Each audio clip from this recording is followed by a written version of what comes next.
ولا قوت الا باللہ شروع کریں گے۔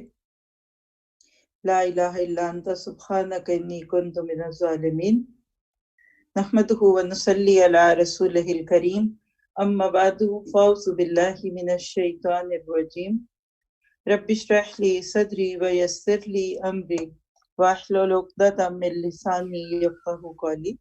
ڈونٹ بی سیڈ، لا تحزن، ڈے نمبر 17۔ آج ہمارے پاس جو قرآن پاک کی آیت ہے وہ ہے سورۃ یونس، آیت نمبر 26۔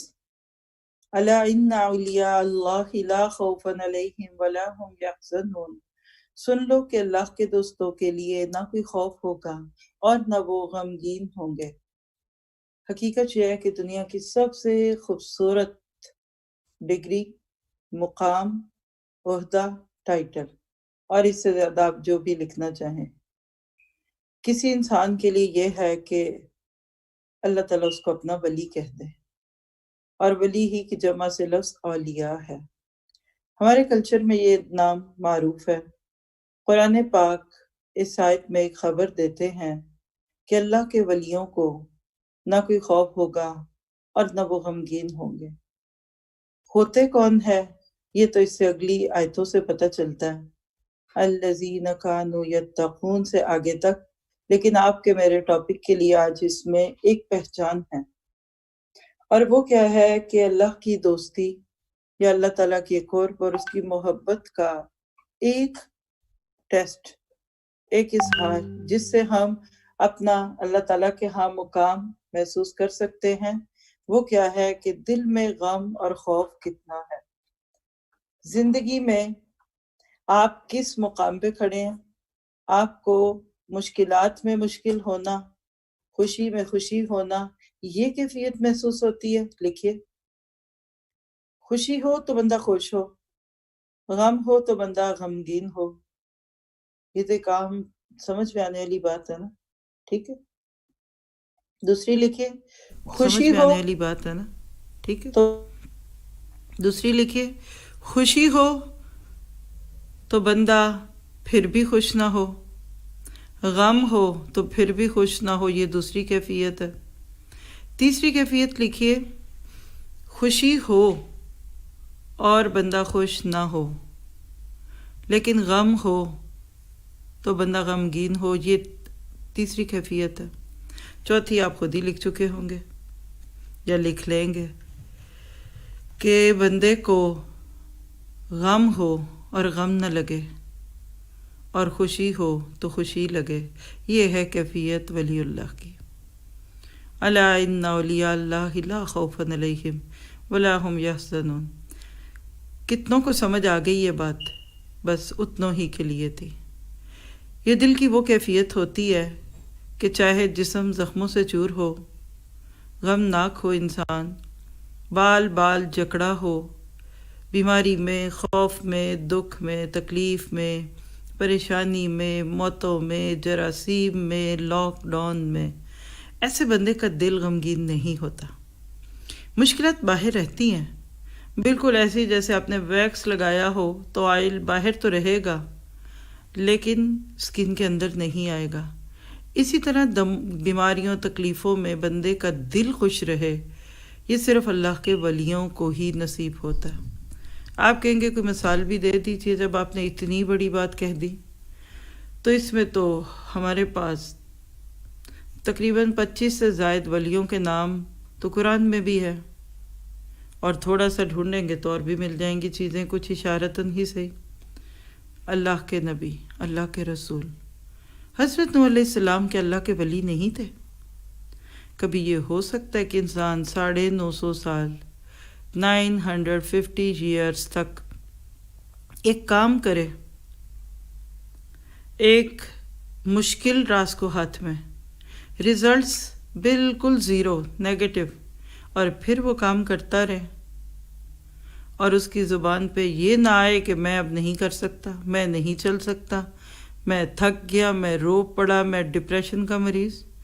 جملہ لکھیے، حضرت نوح کی شان کو سجدہ نہیں ہے، اسی لیے بول رہی ہوں کہ آپ کے میرے کچھ کہنے سے ہوگا نہیں، لیکن یہ سچ ہے کہ اللہ کے ولیوں کو ڈپریشن نہیں ہوتا، وہ مجذوب نہیں ہو سکتے، وہ دیوانے اور مجنون نہیں ہو سکتے۔ اگر دین کے کام پہ کوئی اچھا رسپانس نہ ملے، بہت بھی دیندارانہ سوچ سے اگر آپ یہ بات کہیں یا اللہ کے راستے میں نکلیں اور کوئی اچھی خبر نہ، اور سب سے بڑی بات لکھیے گا، آپ اللہ کے راستے میں ہیں، نکل رہے ہیں، نکلنا چاہتے ہیں، کوئی آپ سے کام ہی نہیں لیتا، کوئی آپ کو کوئی کام ہی نہیں دیتا، کوئی آپ کو تسلی ہی نہیں دیتا۔ اگر آپ اس پہ پریشان ہیں، دکھی ہیں، روتے ہیں، دھوتے ہیں، تو معذرت کی بات ہے۔ اللہ کے ولیوں کو اس سے کچھ سروکار نہیں ہوتا کہ لوگ ان کے بارے میں کیا کہتے اور کیا سوچتے اور کیا سنتے ہیں۔ وہ تو اپنی دھن میں مگن ہوتے ہیں۔ دریا راستہ مانگتے ہیں، نہ ملے تو وہ پہاڑوں میں سے گزر کے درزوں میں، اور وہ جو ورلیں ہوتی ہیں نا، اس میں سے راستے بنا لیتے ہیں۔ پھر ان کو اس کی کوئی پرواہ نہیں ہوتی کہ ان کے ارد گرد کا ماحول کیسا ہے۔ اور اسی طرح چلتے آئیے تو اللہ کے نبی صلی اللہ علیہ وسلم کا جن کا مقام ولایت کے مقام سے بہت ہی افضل تھا، ان کو بھی کبھی ڈپریشن نہیں ہوا۔ وہ تو آپ کو مجھے اپنے گھر کے ساتھی لگتے ہیں نا۔ 13 سال مکہ میں اللہ کے نبی کو کوئی ڈپریشن نہیں تھا، 10 سال مدینہ کے کوئی ڈپریشن نہیں تھا، بچپن کی صعوبتوں سے گزرتے جوانی کی گھڑیاں گزری، 40 سال تک آپ کو ڈپریشن نہیں تھا، کیونکہ الا ان اولیاء اللہ لا خوف علیہم ولا ہم یحزنون۔ ہم تو چھوٹی سی بات پہ ڈپریس ہوتے، I feel depress, I feel down, I feel this, I feel this, I back to. تو یہ ہمارے ایمان کا ضعف ہوتا ہے۔ جتنا شکر کریں گے اللہ اتنی نعمت دے گا۔ اگر آپ نے مجھے پڑھانے کا موقع دیا اور اللہ نے مجھے یہ احساس دیا، مجھے اس پہ لبیک کہنا ہے اور الحمدللہ کہتے جانا ہے تاکہ میری یہ نعمت بڑھتی جائے۔ آج اگر آپ مجھ سے 2 گھنٹے کا سبق لے رہے ہیں تو ایک دن آئے گا کہ آپ کہیں گے کہ آپ 2 گھنٹے آرام کر کے باقی ٹائم ہمیں دے دیں۔ یہ میرے شکر کا نتیجہ ہوگا۔ اور اگر میں شکوے اور گلے ہی کرتی رہوں آپ سے تو یاد رکھیے گا پھر میرے اپنے ایمان کا ضعف ہے۔ اور اس کے بعد تو پھر کسی کی ضرورت نہیں کہ کون صحابی اور کون تابعی اور کون تبع تابعی ولی اللہ تھا۔ میرے آپ کے لیے پھر اس میں کیا ہے؟ آج میں کروں کیا؟ اس آیت سے میں سبق کیا لوں؟ اللہ کے ولی بننے کی کوشش کرے، اور اس کی لسٹ آیت 63 سے آنورڈ ہے، اس پہ بہت کچھ ہے، اس کی تفسیر سن لیجئے بس۔ ابھی تو چلتے ہیں کہ پچھلی نشست میں ہم نے کیا کیا ٹاپک لیے، اور ہر ٹاپک بھی ایک تھاٹ پرووکنگ نقطہ ہوتا ہے، سوچنے کے لیے ایک بہترین غذا ہے۔ اچھی زندگی حیاتاً طیب کیا ہوتی ہے، مصیبت سے فائدہ ہوتا ہے، عبودیت کا تقاضا کیا ہے، احمقوں کی ہم نشینی سے حزن و ملال ہوتا ہے، مصیبت زدوں سے کوئی جا کر کہہ دے۔ توحید کی تجربہ گاہیں ظاہر و باطن دونوں پر توجہ دیجیے۔ مشغولیت بہترین علاج ہے، اللہ ہی پناہ گاہ ہے، اسی کی پناہ ڈھونڈیے۔ میں اللہ ہی پر بھروسہ کرتا ہوں اور کروں گی۔ 3 متفق علیہ چیزیں جس سے کسی کو بھی انکار نہیں۔ جو آپ پر ظلم کرے اس کا معاملہ اللہ کے حوالے کر دیں۔ کسرا اور ایک بڑیا، اور احساس کمتری سے فائدہ بھی ہو سکتا ہے۔ اور جو آخری پوائنٹ جس پہ ہم نے بات چھوڑی تھی، اور آج اسی کو ذرا سا مائنڈ میپس میں سے دیکھیے، پھرتے ہیں میر خوار کوئی پوچھتا نہیں۔ یہ امیر میر کوئی شاعر تھے نا، کہتے تھے خوار خوار پھرتا رہتا ہوں، کوئی میرا حال ہی نہیں پوچھتا۔ سوچیے اور دیکھیے اس لفظ کو، کہیں آپ کا میرا یہ حال تو نہیں ہے؟ ساری زندگی یہی شکوے تو نہیں ہماری زندگی میں، کوئی میرا حال ہی نہیں پوچھتا، کسی نے میرا درد ہی نہیں بانٹا، کسی نے مجھے کال نہیں کی، مجھے چائے کا کپ نہیں پوچھا، اور اگلے گلے شکوے آپ لکھ لیں خود سے۔ ہم نے اس میں دیکھا کہ غنا یعنی دولت مال و اسباب کی کثرت سے نہیں ہوتی، بلکہ حقیقی غنا دل کی بے نیازی ہے۔ یہ روایت ہم نے صحیح مسلم کی 2420 کی دیکھی۔ پھر اس میں ہم نے انسانوں کی اہمیت دیکھی کہ انسان کی اہمیت اس کے کردار سے ہے، صلاحیتوں سے ہے، نہ کہ مال کی وجہ سے۔ یہ الگ بات ہے کہ ہم کئی تولے سونا پہنا کر دلہن کو اہم کرنا چاہتے ہیں۔ عمر بن عبدالعزیز کی مثال دیکھی کہ خلیفہ بننے کے بعد پیوند لگے کپڑے پہن لیتے۔ حضرت عمر 3 براعظموں کے خلیفہ ہونے کے باوجود زمین پر سو جاتے اور نبی صلی اللہ علیہ وسلم بھوک کی وجہ سے پیٹ پر پتھر باندھ لیتے۔ آپ کے میرے عمل کی بات کیا ہے اس میں؟ اپنی کمزوری کو اپنی طاقت میں بدل لیں۔ لوگوں کے پاس جو ہے اس سے بے نیاز ہو جائیں، آپ دل کے غنی ہو جائیں گے۔ مشکل ہے، کرنے بغیر گزارا نہیں ہے۔ آپ لکھ لیں، میں نے اپنے لیے بڑے سے بڑے ٹارگٹ اچیو کرنے کی نیت کرنی ہے۔ اب جس ٹاپک سے ہم آج بات شروع کریں گے وہ ہے اعتراف کے بغیر چارہ نہیں، یعنی اس کے بغیر گزارا ہو نہیں سکتا۔ جہاں آپ سے کوئی غلطی ہوئی، جہاں آپ غلط تھے، مانیے yes I was wrong, I am sorry, کیونکہ اس کے بغیر زندگی میں انسان آگے نہیں بڑھ سکتا۔ آئیے پڑھتے ہیں، دیکھتے ہیں کہ اس میں ہم اپنے لیے کیا چیزیں رکھ سکتے ہیں اور جس کو ایک ایک کر کے ہم اپنی زندگی کو اہم کرتے جائیں گے۔ بہت سارے لوگ اپنی قیمتی سونے چاندی سے زیادہ قیمتی زندگی کو صرف رو رو کے گزارتے ہیں، تو ان کا نصیب ہی رونا ہے، ان کو رونے دیجیے۔ نہ شکرے پن کا اس سے زیادہ اچھا جواب کوئی نہیں ہے۔ مشہور روسی سائنسدان تھا جسے جزیرہ سائبیریا میں جلا وطن کر دیا گیا، کوئی بھی تھا، سخروف لکھ لیجئے۔ اس کے خیالات کمیونزم کے خلاف تھے، وہ الحاد و کفر کی مخالفت کرتا اور اس کا قائل تھا کہ دنیا کو چلانے والی ایک ما فوق الفطرت ہستی کا وجود ہے۔ کمیونسٹ یہ کہتے تھے کہ کوئی خدا نہیں، زندگی مادے کا نام ہے۔ سخروف کی اس مثال سے یہ معلوم ہوتا ہے کہ انسانی فطرت توحید پر مبنی ہے، یعنی جہاں کوئی بھی نہیں تھا بتانے والا، اس کو بھی پتا تھا کہ اللہ ایک ہے۔ اور یہی تو اللہ تعالیٰ فرماتے ہیں سورہ روم میں بھی کہ فطرت اللہ التی فطر الناس علیہا، یہ اللہ کی فطرت ہے جس پر اس نے لوگوں کو پیدا کیا ہے۔ جبکہ ملحد کی کہیں بھی کوئی جگہ نہیں۔ ملحد کہتے ہیں وہ شخص جو دین سے نکل جائے، بیسیکلی الحاد، لحد، لحدی قبر بھی آپ کہتے ہیں، بلکہ قبر کو بھی لحد کہتے ہیں، یعنی ایک کونے پہ ہو جائے، اصل دین سے پیچھے ہو جائے یا کوئی سائیڈ ٹریک لے لے۔ اس کا ضمیر مردہ، اس کا وجود بے مقصد ہے، اس کا ارادہ اللہ کے نظام کے خلاف ہے، یعنی اس کی فطرت ہی الٹی ہے۔ کمیونزم کے سقوط اور زوال سے 2 سال پہلے واشنگٹن کے محمد الفکر الاسلامی میں ایک مسلمان پروفیسر سے ملاقات ہوتی ہے ان کی۔ انہوں نے ان کو یہ آیتیں سنائیں کہ ہم ان کے دل اور نگاہیں ایسے ہی پلٹ دیں گے جیسا کہ وہ پہلی بار اس پر ایمان نہ لائے، اور انہیں ان کی سرکشی میں حیران رہنے دیں گے۔ جی سورۃ الانعام آیت 110 ہے یہ۔ کہنے لگے کہ کمیونسٹوں پر یہ آیتیں لاگو ہوں گی، پس اللہ نے ان کی عمارت کو جڑ سے اکھاڑ پھینکا، اس کی چھت ان کے اوپر آ گری۔ انہوں نے اعراض کیا تو ہم نے ان پر بھیانک سیلاب بھیج دیے، تو ہر ایک کو ہم نے اس کی دم سے پکڑ لیا۔ اللہ کا عذاب ان پر اچانک ٹوٹ پڑے گا، انہیں پتہ بھی نہ چلے گا۔ تو کیا سیکھا کہ دنیا میں اللہ کو نہ ماننے والوں کو بھی ایک دن اعتراف کرنا پڑتا ہے کہ لا الہ الا اللہ۔ دیکھیے گا ذرا اس ٹاپک کو ہم ذرا سے مزید سمجھتے ہیں۔ الحاد کو آپ آج کے دور میں ایتھیزم بھی کہہ سکتے ہیں۔ لغوی معنی عربی میں انحراف یا راستے سے ہٹ جانا ہے، اور اردو زبان میں اس کا مطلب لا مذہبیت یا لا دینیت ہے۔ ملحد کہتے ہیں الحاد کا پیروکار، یعنی اس عقیدے کو فالو کرنے والا۔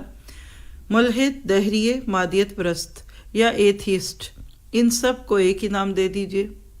ایک جائزے کے مطابق 1 ارب ملحد اور ایگنوسٹکس دنیا بھر میں ہیں۔ ایگنوسٹک کہتے ہیں جو زندگی کا کوئی مقصد نہیں سمجھتے، وہ کہتے آئے ہیں، کھائیں گے، پئیں گے، چریں گے، چھگیں گے اور مٹی ہو جائیں گے۔ اور آج آپ کو اندازہ ہوگا کہ کرسچنز کی اکثریت اس نظریے کا شکار ہو چکی ہے۔ پھر اسی طرح آپ دیکھیے کہ ملحدانہ عقائد مختلف قسم کے ہیں۔ مثلاً کچھ کہتے ہیں کہ دنیا کسی خدا نے نہیں بنائی بلکہ خود بخود وجود میں آ گئی۔ لوگ کہتے ہیں کچھ بگ بینگ کو بھی اسی کے ساتھ ریلیٹ کرتے ہیں، یا پھر پہلے سے موجود تھی اور مختلف شکلوں میں ہمیشہ موجود رہے گی۔ مطلب یہ کہ بس یہ ایک دنیا کا سائیکل ہے، چل رہا ہے اور چلے گا، اور اس دنیا کے بعد پھر ایک نئی بنے گی مرنے کے بعد، اور اس والے حساب کتاب کو یہ لوگ نہیں مانتے پھر. اور اسی طرح یہ لوگ صرف ان باتوں پر یقین کرتے ہیں جن کا کوئی عقلی یا سائنسی ثبوت نہیں ہوتا. حقیقت کیا ہے؟ ہر انسان کی فطرت میں بندگی کا عنصر موجود ہے. وہی وعدہ الست یاد کر لیجئے، اور وہ فطرت جس پہ ایک بچہ پیدا ہوتا ہے اس کو ذہن میں لے لیجئے. اللہ تعالیٰ کا انکاری بھی بستر مرگ پر ہی صحیح یا کسی بڑی مصیبت پر اللہ کو مان لیتا ہے. یہ اقرار ہے. کشتیاں جب دریاؤں میں ڈوبنے کے قریب ہوتی تھی تو بڑے سے بڑے لوگ کہتے ہیں، اور وہ کہتے ہیں نا کہ ٹائٹینک پر کوئی ایک بھی ایتھیسٹ نہیں تھا، کیونکہ اس وقت او گاڈ اور او گوش کی آوازیں آ رہی تھیں. اور اگر انسان یہ کہے کہ نہ خدا ہے نہ ہو سکتا ہے تو یہ بات خلاف عقل ہے، بات سمجھ آتی نہیں ہے. اور سورۃ الاعراف کی آیت 53 میں اللہ تعالیٰ نے ایسے ہی لوگوں کی بات کر دی. یوم یاتی تاویلہ یقول الذین نسوہ من قبل قد جاءت رسل ربنا بالحق، یعنی جس روز وہ انجام سامنے آ گیا پھر وہی لوگ جنہوں نے اسے نظر انداز کر دیا تھا کہیں گے کہ واقعی ہمارے رب کے رسول حق لے کر آئے تھے، پھر کیا ہاں اب ہمیں کچھ سفارشی ملیں گے؟ یعنی جو ساری زندگی نہ مانتے، اور آخر میں کیا آتا ہے کہ وَضَلَّ عَنْهُمْ مَا كَانُوا يَفْتَرُونَ، جو کچھ جھوٹ انہوں نے لکھ رکھے تھے، تصنیف کر لیے تھے، آج ان سے گم ہو گئے. تو پھر ایسی چیزوں کی کائنات میں کوئی جگہ ہی نہیں ہے. سچ کو ماننے سے خوشی ملے گی. اللہ تعالیٰ آپ کو مجھے سچ کا امین بنا دے، اور یہی ہے کہ آمنا و صدقنا. اگلی ٹپ لیجئے، احمقوں کے ساتھ چند لمحے.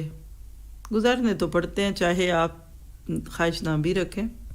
روسیوں نے چاند کی جانب ایک راکٹ بھیجا، وہ واپس آیا تو کمیونزم کے ایک چیمپئن نے روسی جریدہ یعنی اخبار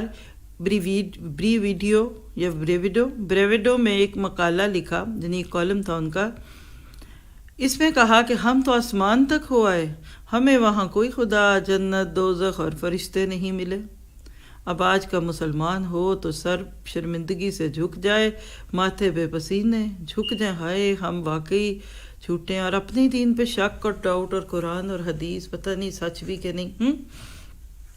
لیکن آپ وہ ایک اور بھی روس میں یاد رکھیے بہت سارے لوگ اسی عقیدے کے تھے. اب تو خیر اللہ نے اس کو ختم ہی کر کے کتنے چھوٹے چھوٹے ٹکڑوں میں بانٹ دیا کہ بولو اب.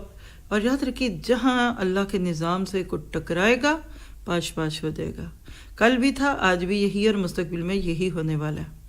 اللہ کا تو ایک چھوٹے سے کیڑے سے، ایک نہ نظر آنے والی مخلوق سے کام لینا آتا ہے. آپ میں کیا ہے، ہم تو اپنے ہی لیے چپکے رہتے ہیں کہ اللہ ہم سے بھی کچھ کام لے لے. ایک رشین بادشاہ تھا، کوئی صدر تھا، تو وہ ایک دفعہ ہوائی سفر میں یہی جوک کرتا ہوا دکھتا ہے کہ اچھا بھائی ہم تو آج بڑی اونچی جگہ پہ آئے ہوئے ہیں، ہے خدا؟ اور وہاں اسی میں ایک مسلمان بھی تھا جو اخباری نمائندہ کہہ لیجئے.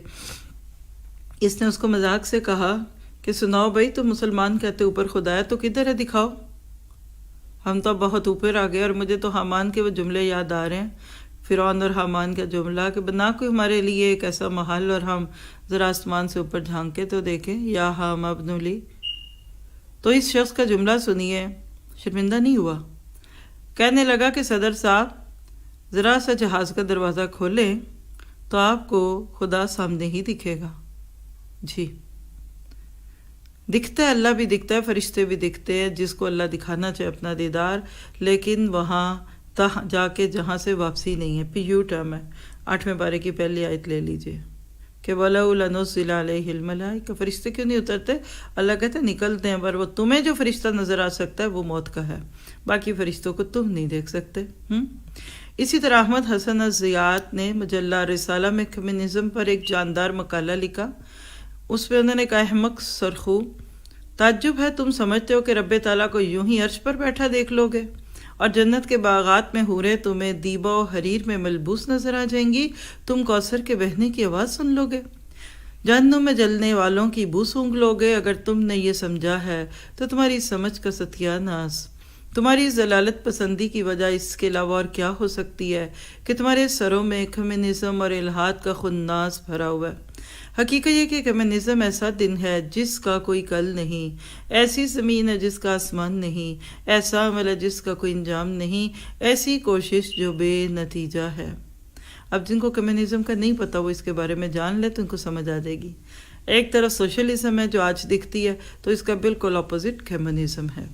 مثلا دونوں میں کہہ لیجئے کہ اللہ کے وجود کو سائڈ پہ کر کے حکومتوں کو ہی سب کچھ کرنا یا کچھ بھی ان کو نہ کرنا ہوا۔ اللہ تعالیٰ فرماتے ہیں کہ آپ سمجھتے ہیں کہ ان میں اکثر سنتے یا عقل رکھتے ہیں؟ یہ تو بس چوپائے ہیں، اینیملز، کیٹلز، بلکہ ان سے بھی گئے گزرے۔ ان کے دل سمجھتے نہیں، آنکھیں دیکھتی نہیں، کان سنتے نہیں۔ اور جسے اللہ ہی ذلیل کر دے اسے کوئی عزت دینے والا نہیں۔ ان کے اعمال ایسے ہیں جیسے چٹیل میدان میں سراب، ان کے اعمال راکھ کا ڈھیر ہیں جسے تند و تیز آندھی اڑائے پھرتی ہے۔ کوئی وزن نہیں ہوگا ایسی نیکیوں کا جو اللہ کے حکم کے مطابق نہ ہوئی۔ ایک آدمی نے اپنی کتاب بیماروں کا مذہب میں کمیونزم پر غصے سے ابلتے اور اس الحاد پر دان پیستے ہوئے لکھا، فطرت سلیمہ دین اسلام کو قبول کرتی ہے جو دین حق ہے، رہے وہ جو عقلی طور پر بیمار ہیں وہ پسماندہ ہیں، جن کی جھولی میں سڑے بسے افکار ہیں وہی الحاد کے مرتکب ہو سکتے ہیں۔ ان کے دلوں پر ٹھپا لگ گیا ہے اس لیے یہ سمجھتے نہیں۔ الحاد فکر کو کچلنے والا خیال ہے، اس سے بڑا گناہ دنیا میں کوئی نہیں، یہ نہایت بچگانہ بات ہے۔ اسی لیے قرآن کہتے ہیں اف اللہ شکن، کیا اللہ کے بارے میں بھی شک ہے؟ کوسچن ہے، غالباً سورہ زمر ہوگی کیونکہ اسی کا یہ سٹائل ہے۔ مطلب یہ ہے کہ اللہ کے وجود میں تو شک ہو ہی نہیں سکتا۔ ابن تیمیہ رحمہ اللہ نے لکھا کہ خالق کا انکار تو کسی نے بھی نہیں کیا، صرف فرعون نے ظاہراً کیا تھا، حالانکہ اندر سے وہ بھی اس کے وجود کا قائل تھا۔ موسیٰ علیہ السلام نے اسے کہا تھا تو جانتا ہے ان کو رب السماوات والارض نہیں نازل کیا؟ میں جانتا ہوں اے فرعون تو تباہ ہوگا۔ لیکن انجام کار فرعون بھی دل کی آواز کو زبان پر لے آیا اور بولا آمنت باللہ، میں ایمان لے آیا اس کے علاوہ کوئی الہ نہیں۔ کس پہ؟ بنو اسرائیل، جس پر ایمان لائے تھے بنی اسرائیل، میں بھی مسلمانوں میں سے ہوں۔ سورہ یونس کی آیت 90 ہے کہ فرعون بھی تو ڈوبتے ڈوبتے آمنت باللہ کہنے ہی لگ گیا۔ تو پھر کیا سیکھا اس میں؟ اللہ تعالیٰ کو ماننا پڑے گا۔ یہ احمق لوگ ہیں، چاہے پڑھے لکھے، چاہے سوٹڈ بوٹڈ، چاہے دنیا ان کو سلیوٹ کرے، چاہے ان کے ملینز فالورز ہوں، لیکن یہ احمق ہیں جو رب کو نہیں مانتے۔ اور یہ جو اللہ تعالیٰ کا سوال تھا نا، سورۃ فرقان 44، ام تحسب ان اکثرہم یسمعون او یعقلون، کیا آپ یہ سمجھتے کہ ان میں سے اکثر سنتے اور جانتے؟ انہم الا کالانعام، نہیں، یہ تو بھٹکے ہوئے جانور ہیں۔ کیا پتہ چلا؟ یہ عقل جب تک اللہ کو مانتی رہتی ہے یہ سلیم رہتی ہے، اور جب یہ عقل پیچھے پڑتی ہے تو انسان اسفل السافلین ہوتا ہے۔ تو کیا دیکھا کہ مادی ترقی جتنی بڑھتی جاتی ہے نا، ذہنی جہالت بھی اتنی بڑھتی ہے۔ یہ ریشو پرپورشنل ہے، جیسے آپ کہہ لیجئے کہ سی سو، ایک سائڈ جتنی اوپر جائے گی نا دوسری اتنی ہی نیچے آئے گی۔ تو خالق کا انکار بڑی حماقت ہے۔ ستاروں پہ کمندے ڈالنے کے دعوے ہیں مگر روح پیاسی ہے۔ آج اب دیکھیں تو لوگ سائنسی میدان میں بہت آگے چلے گئے، ریسرچ کر لی اور ہبل بنا لیا اور انہوں نے بڑی بڑی اسپیس شٹلز بنا کے بھیج دی۔ اللہ کو نہیں مانتے، یعنی مخلوق میں اتنا کھوئے کہ خالق پیچھے چھوڑ دیا۔ یہ پیاسی روحیں ہیں جن کے اندر سے پھر ڈپریشن اور مایوسی کی باتیں نکلتی ہیں۔ دنیا میں ناانصافی اور دکھ ہے، اس وجہ سے معاشرتی طور پہ درجہ بندیاں کلاسیفائڈ کیا گیا۔ یہ جو کلاس سسٹم ہے یہ اسی نظریے کی پیداوار ہے، اور دنیا میں لوگوں کو مایوس کیا جاتا ہے کہ اف گاڈ ایگزسٹ، اگر خدا ہے تو پھر دنیا میں اتنا ظلم کیوں ہے، اور کچھ اتنے امیر کیوں اور کتنے غریب کیوں؟ کیونکہ اسلام نے جو نظریہ دیا تھا کہ تبارک الذی بیدہ الملک وہو علی کل شیء قدیر الذی خلق الموت والحیاۃ لیبلوکم ایکم احسن عملا، اس کا تو انکار کر دیا۔ تو چھوٹے سے عقل کے پیالے میں تو یہ بات واقعی نہیں سمجھ آتی کہ کوئی اتنا امیر تو اتنا غریب کیوں، اس کا تک کہ امیر کے ساتھ تو بڑا اللہ فیئر ہے نعوذ باللہ، اور غریب کے ساتھ ظلم ہے۔ تو اللہ کا شکر کیجئے کہ صحیح دین کو ماننے والے ہیں۔ اب یہ دعا کیجئے کہ اللہ اس میں ہمارے عقیدے کے جھول ختم کرے اور ہمارے اعمال کی کمیاں دور کر دے۔ اگلی ٹپ لیجئے، ایمان ہی راہ نجات ہے۔ کتاب ہے اللہ یتجلی فی اسر العلم اور الطب محراب الایمان۔ اس میں ایک حقیقت کا بیان ہے کہ بندے کے تفکرات یعنی غم اور رنج و فکر سے چھٹکارے کے لیے سب سے بڑا مددگار اللہ تعالیٰ پر ایمان ہے اور اپنے معاملات اس کے حوالے کر دینا ہے۔ کون کس نے کہا؟ سورۃ مومن میں مرد مومن نے کہا تھا وَأُفَوِّضُ أَمْرِي إِلَى اللَّهِ، میں اپنے معاملات اللہ کے حوالے کرتا ہوں۔ کہیے ذرا بیٹھ کے ادھر ہی، بڑے سے بڑا غم فکر تکلیف جو اس وقت بھی آپ کو لگی ہوئی ہے نا، اس کو دل میں رکھے، وَأُفَوِّضُ أَمْرِي إِلَى اللَّهِ، اللہ میرا تو معاملہ تیرے اوپر ہے، اللہ تو آسانیاں کرنا، اے مالک تو کوئی رکاوٹ نہ ڈالنا، اے مالک تو میرے لیے یہ نہ کرنا، اے مالک وہ جو دنیا کہتی ہے اس کو پیچھے کر کے تو میرا مددگار بن جا۔ دیکھیے دنیا کا ہر غم ایک بلبلے کی طرح، ایک جھاگ کی طرح بجھتا جائے گا اور آپ کا رب آپ کو کافی ہوگا انشاءاللہ۔ اور اللہ کبھی بندے کو مایوس نہیں کرتا۔ اللہ تو ہمیں بھی ادھر ہی لے جا، ہم سے بھی وہی کام لے لے کہ جس میں تیری رضا ہو۔ اسی طرح قرآن پاک میں تمہیں جو بھی مصیبت پہنچتی ہے وہ اللہ کی طرف سے ہے۔ جو اللہ پر ایمان رکھے گا اللہ اس کے دل کو ہدایت دے گا۔ تو سارے شر اور سارے خیر کے آخری سرے اللہ کے ہاتھ میں، بیچ میں ہمارے اعمال کہیں دلیل بن جاتے ہیں اور کہیں وکیل بن جاتے ہیں۔ جو یہ سمجھ لے گا کہ جو کچھ ہو رہا ہے وہ قضاء و قدر کا فیصلہ ہے تو اس کا دل تسلیم و رضا کی جانب مائل ہوگا۔ فرما ان سے ان کے بوجھ اور بیڑیاں اتار پھینکے گا۔ سورۃ الاعراف 157 اور اس سے اگلی آیت میں اللہ کے نبی کے جو خصائص ہیں نا، اس میں یہ جملہ آتا ہے وَيَضَعُ عَنْهُمْ إِصْرَهُمْ وَالْأَغْلَالَ الَّتِي كَانَتْ عَلَيْهِمْ، کہ لوگوں نے جو رسم و رواج کے بوجھ اور بیڑیاں پہنی ہوئی تھی پاؤں میں، نبی صلی اللہ علیہ وسلم نے آ کر اتار دی۔ اور شاعر کہتا ہے کہ میں جانتا ہوں کہ اللہ کی جانب سے جو چیز بھی مجھے لاحق ہوتی ہے وہ پہلے کے لوگوں کو بھی لاحق ہوئی تھی۔ مطلب یہ ہے کہ میرے ساتھ جو معاملہ ہوا وہ اللہ تعالیٰ کا انصاف تھا۔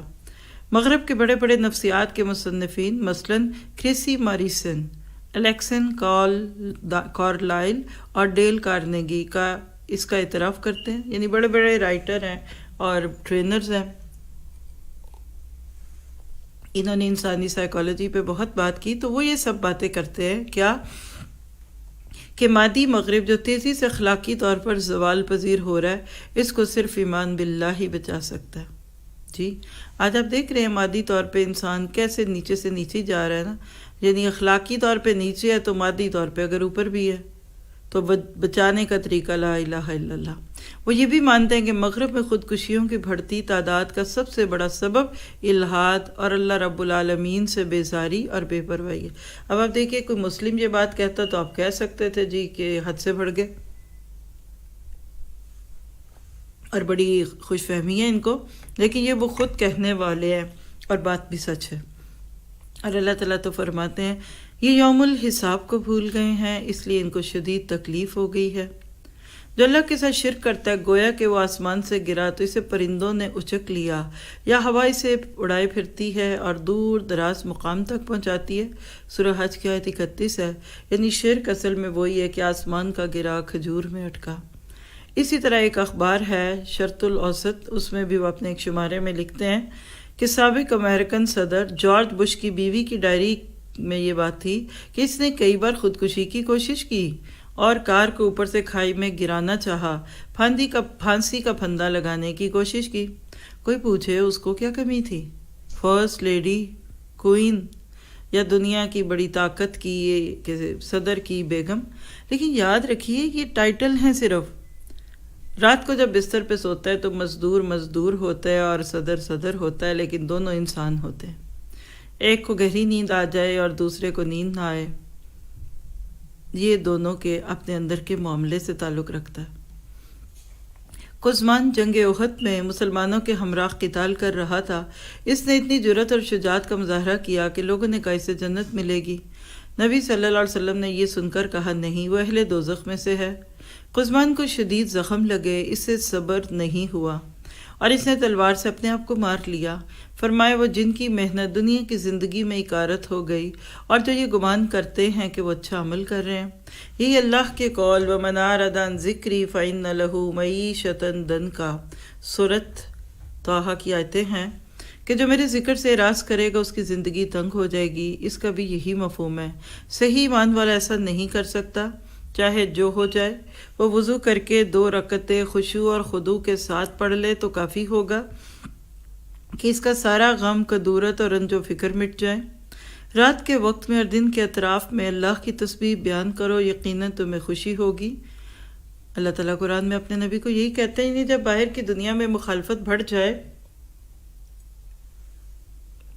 تو پھر آپ کو اللہ کی تسبیح بڑھا دینی چاہیے۔ قرآن اس بات پر افسوس کا اظہار کرتا ہے کہ دنیا ایمان کی طرف کیوں نہیں آتی اور انحراف اور ضلالت کا شکار کیوں ہے۔ بات واضح کر دی گئی، دلیل سامنے آ چکی، حق ظاہر ہو گیا، حجت پوری ہو گئی، پھر لوگوں کو کیا ہو گیا کہ وہ ایمان نہیں لاتے۔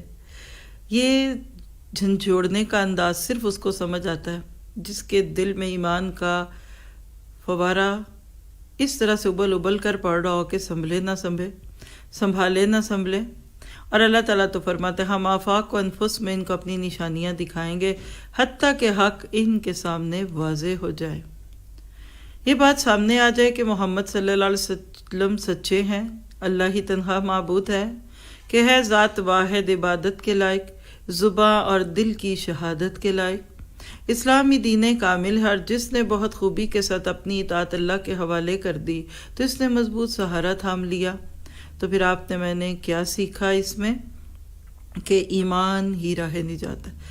ایک سیکنڈ کے لیے سوچئے، اگر نہ ہوتا ایمان، نہ ہوتی مسلمان، نہ ہوتا تعارف اسلام کے نام پہ، کس کھائی میں گرے ہوتے، کدھر ماتھا ٹکا ہوتا، کدھر سجدے ہاتھ اور جبی پیشانیاں کہاں جھکی ہوتی۔ دل کی گہرائی سے بولی الحمدللہ بنعمت الاسلام۔ میں تو اس چیز میں گم رہتی ہوں اکثر کہ اللہ واقعی لولا ان ہدان اللہ، اگر اللہ تو ہدایت نہ، ولولا انت، اللہ اگر تو نہ ہوتا ہم نہ ہدایت مہتدی نہ، اور نہ نمازیں پڑھتے نہ روزے رکھتے۔ اللہ کے نبی کی بڑی پیاری دعا ہے تہجد کی دعاؤں میں ایک کہ اللہ اگر تو نہ ہوتا تو ہم مسلمان نہ ہوتے، ہم نمازیں نہ پڑھتے، ہم روزے نہ رکھتے۔ اتنے خوش بخت ہیں ہم، اور اگر اس کے باوجود ہم جہنم میں چلے گئے، اس کے باوجود اگر ہماری اولادوں میں سے اسلام چلا گیا تو کیا ملے گا؟ انسان اپنے بارے میں سوچ کر کانپ جائے۔ تو ہمیشہ ایمان کو بڑھائیے۔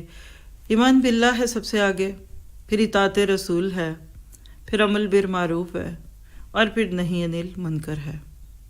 یہ چیزیں آپ کے ساتھ ساتھ چلیں گی تو آپ دن بدن پہلے سے اچھے ہوتے جائیں گے۔ اور سورۃ حج کی آیت 31 جو ہم نے پڑھی وہ عربی میں بھی دیکھ لیجئے کہ حنفاء للہ غیر مشرکین بہ، یکسو ہو کر اللہ کے بندے بنو۔ کیوں نفس کے بندے، دنیا کے بندے، معاشرے کے بندے ہو؟ وَمَن یشرک بِاللَّهِ فَكَأَنَّمَا حَرَّ مِنَ السَّمَاءِ، اور جو شرک کرتا ہے وہ تو گویا کہ آسمان سے گر گیا۔ فَتَخْطَفُهُ الطَّيْرُ، اب یا تو پرندے اسے اچک لے جائیں گے، او تہوی بہ الرِّیح، یا ہوا اس کو ایسی جگہ لے جا کر پھینک دے گی، فی مکان سحیق، جہاں اس کے چیتھڑے اڑ جائیں گے، یعنی دور جا کر گہری کھڈے میں، گہری کھائی میں ہوائیں اس کو پھینک دیں گی۔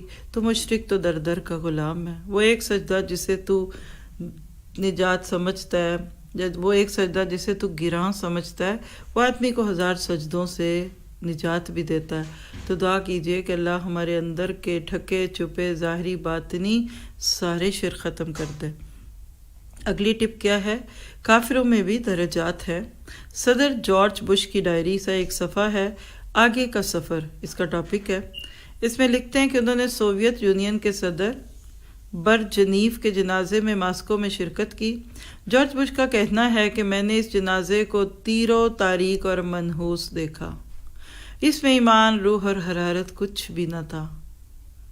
دیکھیے جو انسانیت پہ ظلم توڑے گا نا، اس کے بارے میں بعد میں کچھ ایسی ہی خبریں آئیں گی۔ اللہ ہمیں ظلم اور بربریت سے بچائے۔ بش عیسائی ہے، روسی ملحدین تھے، اس لیے بش کے تاثرات یہ رہے، یعنی ان کے خیال میں تو وہ دین سے نکلا ہوا تھا نا۔ قرآن نے ان کے بارے میں کہا تم پاؤ گے کہ ایمان والوں سے قریب ترین یعنی قریب تر عیسائی ہیں۔ جی بالکل آخری آیت ہے 6 پارے کی۔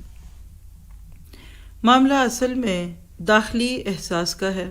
اگر بش دین حق اسلام کو جانتا تو اس کا تاثر اور گہرا ہوتا۔ جی یعنی وہ تو عیسائیت جو کہ پھر بھی دین اسلام سے قریب ہے اس پہ ہوتے ہوئے یہ کمنٹ دے رہا ہے، تو اگر بش خود مسلمان ہوتا تو کتنی تکلیف نہ محسوس کرتا اس شخص کے بارے میں جو ایمان کے بغیر ملحد ہو کر دنیا سے چلا گیا۔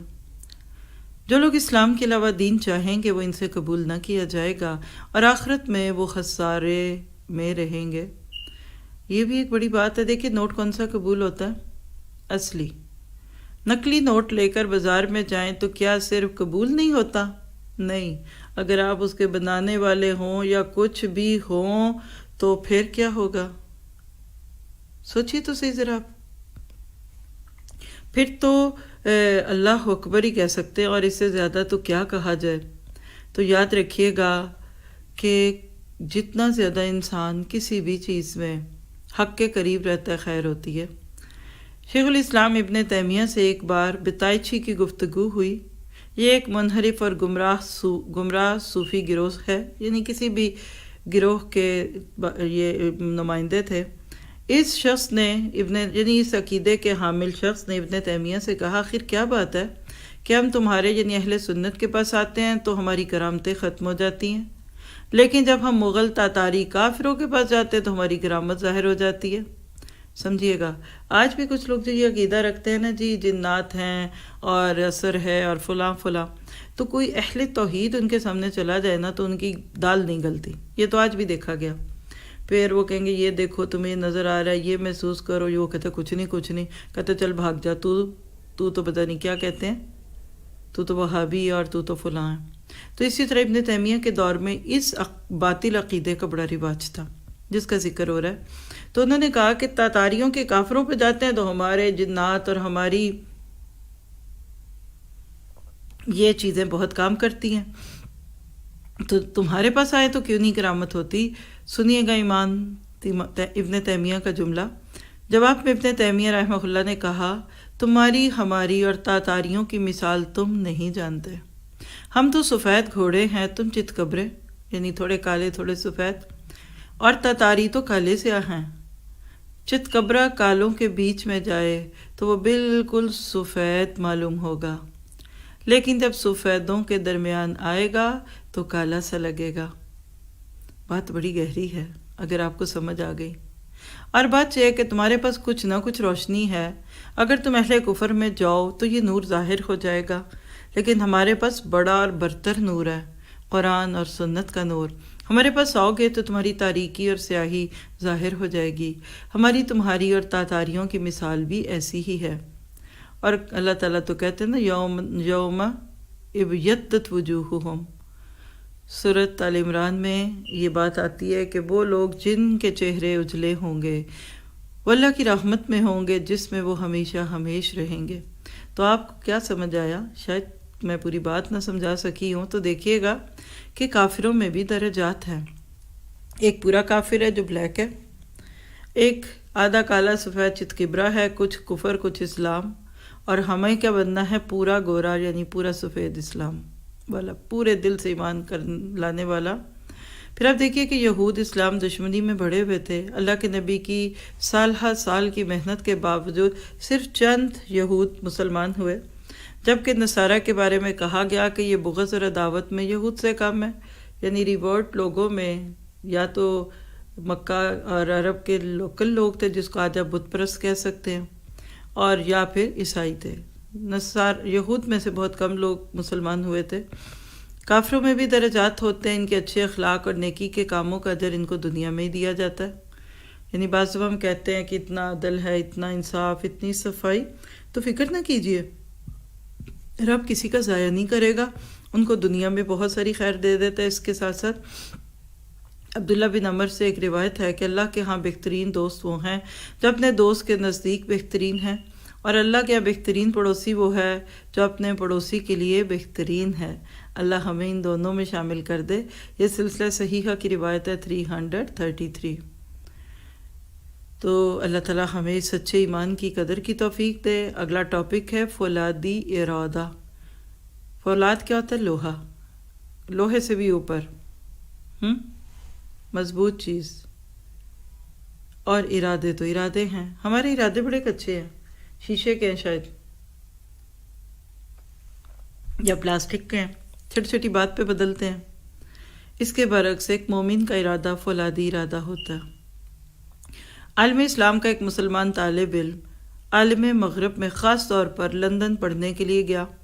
طالب علم دیندار اور نمازی تھا، روز صبح اٹھ کر ٹھنڈے پانی سے وضو کرتا اور نماز پڑھتا۔ گھر کی ایک بڑھیا روز اسے پابندی سے ایسا کرتے دیکھتی۔ کچھ دنوں کے بعد اس سے رہا نہ گیا تو اس نے پوچھ لیا کہ تم یہ روز اتنے سویرے کیا کرتے ہو؟ اس نے جواب دیا، میرے اللہ نے مجھے ایسا کرنے کا حکم دیا۔ کہنے لگی، وہ تو ٹھیک ہے، لیکن یہاں کی زمستانی فضا میں تم اپنی عبادت مؤخر کر سکتے ہو، پوری نیند لے کر پڑھ لیا کرو۔ اس نے کہا، نمازوں کے اوقات متعین ہیں، میں تاخیر سے پڑھوں گا تو قبول نہ ہوگی۔ بڑھیا نے اپنا سر ہلا کر کہا، کیا فولادی ارادہ ہے، اس سے تو لوہا بھی ٹوٹ جائے۔ جی، ایسا سچا مومن دوسروں کو بھی ہلا جاتا ہے، اللہ ہمیں ایسا بنا دے۔ زمستانی ہوا میں گرچہ تھی شمشیر کی تیزی، نہ چھوٹے مجھ سے لندن میں بھی آداب سحر خیزی۔ اب جو لندن میں ہیں ان کے لیے تو پھر اور بھی فکر کی بات ہے اس شعر کو سن کے۔ اپنے لیے ہمارے ارادے کتنی جلدی بدل جاتے ہیں، کچے ارادوں کے ساتھ جیتے ہیں۔ یہ بات میں نے اس لیے کہی کہ میں بھی لندن میں ہوں اس وقت، ورنہ شاید میں کبھی نہ کہتی۔ تو اپنے آپ کو ٹٹولیے، ہم کہاں کھڑے ہیں۔ اللہ تعالیٰ نے ارشاد فرمایا، کچھ ایسے لوگ ہیں جنہیں اللہ کی یاد سے کوئی تجارت اور خرید و فروخت نہیں روک سکتی، نہ نماز سے غافل کرتی ہے۔ اللہ اکبر، اللہ ہمیں ایسوں میں بنا دے۔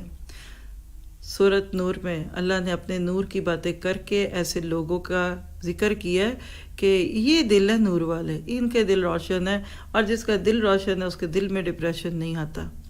یہ ایمانی ارادہ قوت، یقین اور توحید کے غلبے کی بات ہے۔ یہی ارادہ تھا جس نے لمحہ بھر میں فرعون کے ساحروں کو بدل دیا۔ پہلے وہ ذلیل تھے، جیسے ہی ایمان لائے فوراً موسیٰ و فرعون کے بیچ عالمی مارکے میں حق کے ساتھی اور فریق بن گیا اور اعلان کر دیا، فرعون، ہمیں رب تعالیٰ نے جو روشنی دی ہے یا جو روشن دلیل دی ہے اس پر اور اللہ پر تجھے ترجیح نہیں دے سکتے، لہٰذا تجھے جو کچھ کرنا ہو وہ کر لے۔ یہ ایسا چیلنج تھا جسے فرعون نے سنا ہی نہ تھا، یعنی فرعون اور وہ ایسی بات سنے، اس بیچارے نے کبھی سنی بھی تو نہیں تھی نا باتیں ایسی، کیونکہ ایسے لوگوں کے پاس بڑے چمچے ہوتے ہیں جو اس کو دیکھ کر خوش کرتے رہتے ہیں، اس کی تعریفیں کر کر کے، چاہے جھوٹی ہی صحیح۔ تو اس کو تو یہ جملہ سننے کی عادت ہی نہ تھی۔ اس کایا پلٹ پر پورا دربار سکتے میں رہ گیا۔ اس ملحد اور جبار کو کلمہ حق سنا دیا گیا۔ بڑی بات تھی، فرعون کی تو انا پہ چوٹ پڑ گئی تھی اپنے ہی بندوں کے پلٹنے کے اوپر اور ان کی زبان سے حق کا کلمہ سننے پہ۔ حبیب بن زید رضی اللہ عنہ مسلمہ کے پاس اسے توحید کی دعوت دینے گئے تھے۔ اس نے ان کے ٹکڑے ٹکڑے کاٹ کر مارنا شروع کیا، لیکن تلوار سے جسم کٹتا رہا، نہ اف کی نہ چلائے، حتیٰ کہ جان آفرین کے سپرد کر دی۔ Is it possible? Yes, it's possible. کب؟ جیسے ہاسپٹلز میں ہو رہا ہے آج بھی۔ آپ دیکھیں آپریشن تھیٹر میں ٹانگ کاٹنا تو بڑی دور کی بات ہے، انگلی کاٹنی پڑ جائے تو بے ہوش کرتے ہیں۔ سب کچھ ہو رہا ہوتا ہے مریض کے ساتھ، لیکن اس کو خبر نہیں ہوتی، وہ بے ہوش کر دیا جاتا ہے۔ بس سچا ایمان آپ کے ہوش گم کر دیتا ہے، اور جو تکلیف، جو آزمائش، جو قربانی اللہ کے راستے میں آتی ہے نا، بس اس قربانی کے اوپر بندے کو جو لذت ملتی ہے کہ میں اللہ کے راستے میں یہ قربانی دے رہا ہوں، یہ اللہ کے لیے میری یہ چیز ہے، بس پھر وہ نم ہو جاتا ہے باڈی پارٹ۔ دو عالم سے کرتی ہے بیگانہ دل کو، عجب چیز ہے لذت آشنائی۔ تو یاد رکھیے، تلوار سے جسم کٹتا ہے، روح نہیں کٹتی۔ اور یہاں تک کہ جان دی، کیونکہ شہیدوں کے لیے ان کے رب کے پاس بڑا اجر اور نور ہے۔ اللہ نے تو ایسے لوگوں کو مردہ کہا ہی نہیں۔ حبیب بن عدی کو یا حبیب، دونوں طرح سے ان کا نام آتا ہے، حبیب بن عدی کو سولی کے پھندے پر چڑھا دیا گیا۔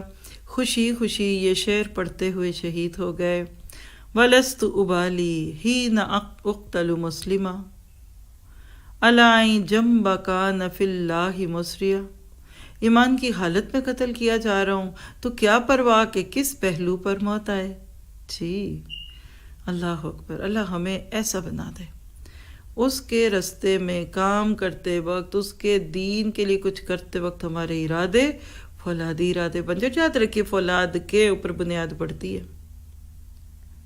فولادوں کی بجائے اگر شیشے کی بنیادیں پڑ جائیں تو ایک ایک قدم پہ وہ عمارت گرتی ہے۔ اسی طرح جب ہم اپنے دین کے، اپنے نام، اپنے کام کے ساتھ مخلص ہونے کے باوجود بھی جمتے نہیں ہیں نا، تو اس کے اندر ہمارے ارادوں کی کمزوریاں ہوتی ہیں۔ چھوٹی چھوٹی چیز دیکھ کے ارادہ بدل جاتا ہے۔ جاب مل گئی، ارادہ بدل گیا پڑھنے کا، پڑھانے کا، سیکھنے کا، سکھانے کا، اور یہ ہوا تو وہ ہر ایک سوچ لے، مجھے تو کچھ بھی کہنے کی ضرورت نہیں۔ کیا ارادے، کیا ہمارے پلان ہوتے ہیں، ہم کیا کیا سوچ کے گھر سے نکلتے ہیں۔ ہمارے تو ارادے راستے میں بدل جاتے ہیں، ہم گھر سے نکلتے کچھ اور کرنے، راستہ بدل کر ارادہ بدلا، کچھ اور کرا کے آتے ہیں۔ گھر والے کہتے کیا ہوا، کہتے ارے وہ تو راستے میں ارادہ ہی بدل گیا، وہ ادھر جا رہی تھی، پھر میں نے کہا پہلے ادھر چلی جائے، پھر ادھر گئی، پھر میں اسٹرک ہو گئی۔ تو یہ جو ڈھل مل یقین لوگ ہیں، اللہ تعالیٰ ان کے ساتھ وہ وعدے نہیں کرتا جو فولادی ارادوں والوں کے ساتھ کرتے ہیں۔ سب سے بڑی مثال انبیاء کرام لے لیجئے۔ تمام انبیاء کو ان کی قوموں نے جھٹلایا، ان پر الزامات لگائے، قتل کی دھمکیاں دی، مگر وہ اپنے مشن پر ڈٹے رہے۔ صحابہ کرام کو لے لیجئے، چلیے، اول اسلام لانے والے صحابہ صبر اور استقامت کے مینار تھے، ہر قسم کے ظلم کو صبر سے برداشت کیا۔ اور جتنے بھی کامیاب لوگ ہیں دنیا میں، یاد رکھیے ان کے پیچھے انتھک محنت اور فولادی عزم شامل ہے۔ معذرت کے ساتھ کہوں گی، آج ہمارے عزم فولادی نہیں رہے۔ ہم بڑے لوبریکیٹڈ سے، بڑے فلیکسیبل رہ کر دین کو لینا اور دینا چاہتے ہیں۔ ہمیں ایسے لگتا ہے کہ نہ چوٹ پڑے اور نہ کوئی کہہ لیجئے کہ زخم آئے، اور نہ کوئی پھٹکڑی لگے اور رنگ بھی چوکھا آئے۔ بڑے ہمارے بڑوں کے محاورے ہیں نا کہ رنگ چوکھا چاہتے ہیں لیکن چوکھے نہیں لگوانا چاہتے رنگ والے پانی میں۔ تو علامہ اقبال کے وہ شعر اس موقع پہ اپنے اوپر لے لیجئے کہ یقی محکم عمل پہ ہم، محبت فاتح عالم، جہاد زندگانی میں یہ ہیں مردوں کی شمشیر ہے۔ جب تک آپ کو اپنے مقصد کا یقین محکم نہیں ہے کہ یہ کام کرنا ہے، یہ ہونا ہے، یہ ہوگا، یہ اللہ کا فیصلہ ہے، میں اللہ کا فیصلہ مانتی ہوں، اللہ بھی میری بات ماننے گا، اس یقین پہ گھر سے نہیں نکلتے، اور پھر عمل پہ ہم کرنا پڑتا، مستقل کام، رمضان میں بھی تو غیر رمضان میں بھی، صبح میں بھی تو شام میں بھی، رات میں بھی تو دن میں، گرمی میں، بہار میں، خزاں میں، 4 سیزنز ایک ہی 24/7 ایک ہی کام، عمل پہ ہم۔ رنگ بدل جاتے ہیں، نوعیت بدل جاتی ہے، لیکن عمل نہیں بدلتا۔ اور تیسری خوبی جس میں ہو، محبت دینے اور لینے کی، محبت دیجیے، فاتح عالم بن جائیں گے۔ یو آر فاتح عالم۔ فاتح عالم کیا آج ہمارے معاشرے میں معروف شخص؟ سوچئے، اسکندر اعظم، فاتح فلاں، جو دلوں کو فتح کرے وہ ہے فاتح زمانہ۔ زمینوں کو فتح کرنا کیا مشکل ہے، گن پوائنٹ پہ کر لے، راکٹ پوائنٹ پہ کر لے، لانچر پہ کر لے، F-16 دکھا کر لے، زمینوں کو لینے میں کیا بڑائی ہے؟ پہلے بھی تھی، اسی میں اگر آپ کی اور بھی کچھ مربع میل چلے گئے تو کیا ملا؟ یہ پوچھئے، آپ لوگوں کے دلوں میں بھی رہتے ہیں۔ کسی نے کہا کہ رہنے کے لیے سب سے اچھی جگہ کون سی ہے؟ شاید ان کا سوال تھا کہ اس شہر میں آیا ہوں، کدھر رہوں، کیا علاقہ اچھا ہے؟ تو وہ جو بزرگ تھے انہوں نے کہا رہنے کی جگہ تو سب سے پیاری دل ہے۔ اپنے آپ سے پوچھئے، میں کس کس کے دل میں رہتی ہوں؟ اللہ کرے کہ آپ کی اولاد فرما بردار ہو تو آپ پورے یقین سے کہہ سکتے ہیں میں اپنے بچوں کے دل میں ہوں۔ اللہ کرے شوہر آپ سے خوش ہوں، آپ کہہ دیں کہ میں اپنے شوہر کے دل میں ہوں، سب کو اس کا بھی یقین نہیں ہے، اور وہ لوگ جو لاکھوں کروڑوں لوگوں کے دلوں میں رہیں، یہ ان کی بات ہے، فولادی ارادے والے لوگوں کے دلوں میں رہتے ہیں، ان کے جانے کے بعد ان کے تذکرے ان کی زندگی سے زیادہ ہوتے ہیں، ان سے خیر اور فائدہ ان کے بعد زیادہ لیا جاتا ہے۔ ان کی زندگی میں تو لوگ کہتے ہیں اٹس اوکے، اب کتنا، کب تک، ہاؤ لانگ، بس کافی ہو گیا، اب تو ہمیں اس سے بھی زیادہ آ گیا۔ کتنی کو دیر ہم فائدہ لینا چاہتے ہیں اپنے استادوں سے، کبھی آپ نے سوچا؟ بس جیسے بچہ جب کروٹ نہیں پلٹ سکتا تو ماں سیدھا کرنا سکھاتی ہے، اور بتا نہیں سکتا پیٹ میں درد ہے تو ماں بیچاری علاج کرتی، پھر ذرا پاؤں لگتے ہیں وہ ماں کی گود میں نہیں ٹکتا، ماں کھلاتی ہے وہ کہتے ہیں میں خود کھاؤں گا۔ یہ انسان، خلق الانسان عجول، انسان بڑا جلد باز ہے۔ اور ایک دن آتا کہ ماں ترسنے کو رہ جاتی ہے، اس کی نظریں دروازے پہ لگی رہتی ہیں، بچہ گھر ہی نہیں آتا، پھر وہ کہتے ہیں کہ آپ خوش رہیں، ہم سال میں ایک دن آئیں گے، آپ کو ایک بڑا پیارا کپ دے کر جائیں گے مدر ڈے کا۔ انسان کی طبیعت میں یہ ہے۔ ایسے لوگ پھر خود مختار ہونا وہ کہتے ہیں وی آر ایٹ آور اون۔ ہم کب تک اپنے ماں باپ کی نصیحتیں سنیں؟ تب تک سنیں جب تک آپ ان کی دعائیں لینا چاہتے ہیں۔ دعاؤں کا حصہ کٹ جائے یا کم ہو جائے، یقینی بات ہے کم ہو جاتا ہے ان اولادوں کے لیے جو لینے والے نہیں بنتے۔ ماں باپ کے پاس کوئی بچہ ہوتا ہے نا، یا اکثر کہہ لیجیے کہ ماں باپ کسی ایک بچے کے پاس ہوتے ہیں بڑھاپے میں، کوئی امریکہ میں تو کوئی افریقہ میں تو کوئی چائنا میں ہے، وہ تو بس ماں باپ کی دور سے باتیں، اور ہفتے میں ایک دو بار بات کرتے ہوں گے نا، وہ جو چھوٹا پاس ہوتا ہے نا وہ دعائیں لے جاتا ہے ماں باپ کی، اٹھتے بیٹھتے ماں کے سینے سے دعا نکلتی ہے کہ اللہ تجھے عرشوں کے بھاگ لگائے۔ تو دور سے ہائی بائے ہیلو بائے کرنے والے اور بوجھ اٹھانے والے، اور جہاد زندگانی میں یہ ہے مردوں کی شمشیریں، یہ 3 شمشیریں، 3 تلواریں ہاتھ میں رکھیے تو پھر دیکھیے اللہ آپ سے کیا لیتا ہے۔ اللہ اکبر کبیرہ۔ آگے دیکھیے اللہ کی طرف کب آتا ہے انسان، سوچئے۔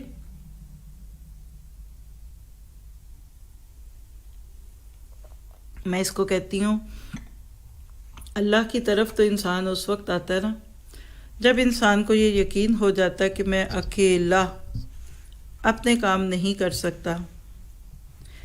ماں باپ کی طرف بھی انسان اکثر تبھی آتا ہے جب اپنی ساری کوششوں کے باوجود سارا کارخانہ ہستی ڈوبتا دکھتا ہے تو آ کر کہتے ہیں ماں دعا کرنا، باپ دعا کرنا۔ وہ پھر بھی نہیں پیچھے ہوتے، وہ کہتے ہیں اچھا آ گئے ہو نا تو دعائیں لے جاؤ مجھ سے۔ بالکل اللہ کی طرف انسان کب آتا ہے، ذرا سا سوچئے۔ جب تاریکی شدید ہوتی ہے، بجلی کڑکتی ہے اور تند و تیز ہوا چلتی ہے تو فطرت جاگ پڑتی ہے۔ فطرت کیا، وہی جو چھپی ہوئی تھی کفر کے اور شرک اور الحاد کے اندھیروں میں، اور الستو بربکم کا وعدہ کیا ہوا تھا، وہ اندر کی پکار آتی ہے۔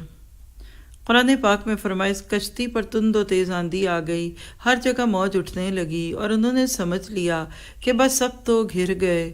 تب انہوں نے خلوص دل سے اللہ تعالیٰ سے دعا کی، مخلصین لہ الدین۔